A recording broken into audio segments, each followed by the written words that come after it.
Ahanbo oina hit and run motor accident compensation for accident victims scheme gi makhada victim gi imung amada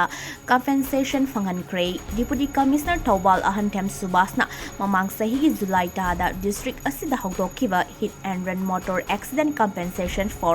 accident victim haiba scheme gi makhada Thawbal district ki Lilong da leiba gari accident laikhidraba miyoi amagi imungda ahanbo oina lupa lakh ani gi compensation pikre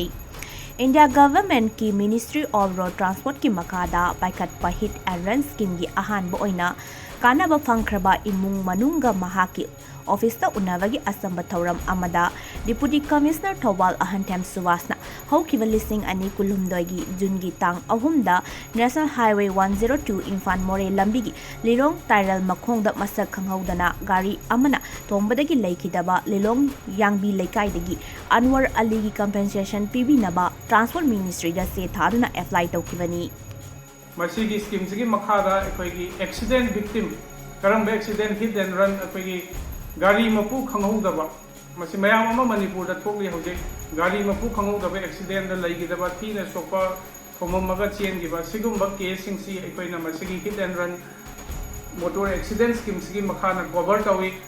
aduna masi akoina mai pakna pangthokpa akoina scheme ji implement tarobnina karigumba asigumba gari mapu khanghauduna accident thokpada laigidaba or sokhiba yauragadi concern is the other report of view ekoi district administration side gi process tawraga ekoi phangom thokpa compensation je phangna bhotna bada ekoi mateng pangjage ekoi gi karigumba accidents da laigidaba tholagadi ekoi lupa lakh ani phangani aduga karigumba asokpa yamna grievous injury oiragana ekoi lupa lising yangthi bo pibagi scheme masida yaujari masi mai pangna bhotna bada mateng pangbigi ba ekoi gi local gi leaders amasung aikoigi administration sida leiriba mipung khuding ma puaina thagadu phongdoksari puraban ma ali accident da hangada ma sambal bala ani hangere sar khona agi da hota dina sar tisna khona ni rai hangere sar na bada mai pakko